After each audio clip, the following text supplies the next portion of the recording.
Hi, Tara here with the Cross Plains Area Chamber of Commerce. Today is Tuesday, April 21st, 2020, and it is Hot Topic Tuesday. And I am here to talk about the Badger Bounce Back Plan. There has been a ton of buzz since Governor Tony Evers had announced this plan yesterday, and I just thought I'd give some quick highlights about it, some things for you to think about.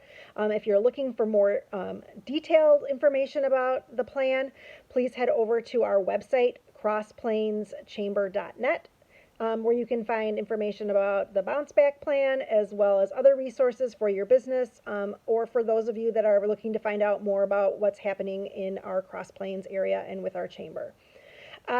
First thing I think I want to mention is that it is a three-phased program, so there's no flip of the switch to bring us all back online and have everybody working right away.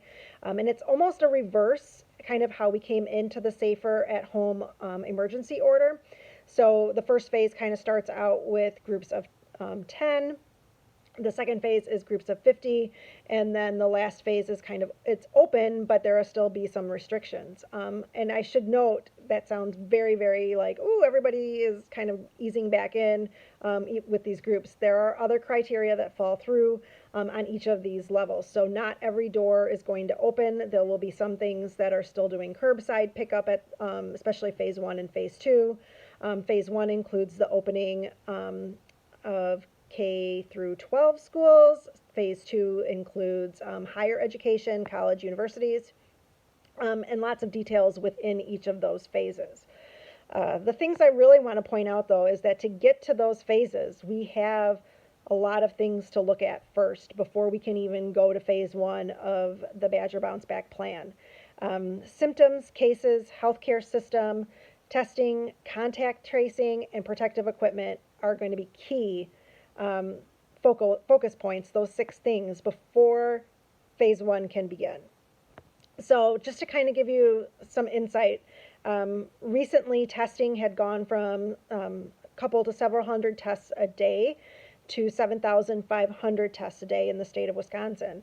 In order and for the Badger Bounce Back Plan to start into phase 1, we really need to be looking at testing 12,000. That's the goal. 12,000 tests a day, which is 85,000 tests a week. So if we look at those numbers that we're at around, 7,500 now, that is a huge jump on where we need to go. We have to almost double, a little less than double, but to kind of give you that scope is I think a key piece.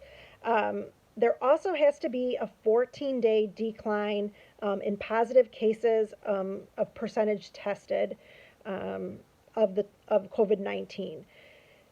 Along with that, there also has to be a 14-day decrease in symptoms, flu-like and COVID-19, since they're so similar and because of testing and unknown. So there's those two things of like the 14-day testing decrease. That's another huge piece that you have to keep in mind. So we need to be testing more, and we need to see a decrease in the positive tests as well as a decrease in the symptoms. We also have to be providing healthcare and public service agencies with more PPE. So that's going to be a huge piece of it, as well as having healthcare systems having capacity to hold any significant surge that may occur. So as we're looking to ramp up towards the Badger Bounce Back Plan, there's still a huge checklist. Another one is that contact tracing. Right now, I can't remember the total number of testing or people that are doing the testing. I want to say it's 150, but I might be wrong on that. But I know that they're looking to hire 1,000 more people to help with that contact tracing. So some jobs available, which is a good for our economy, but that's still a lot of people that are going to be required to actually fulfill some of those requirements that are needed. Not a bad thing. I'm not here to provide commentary, just some things for us to think about, and know that this, again, isn't going to be just the flip of the switch. There's going to be a process here that we need to go through to get there.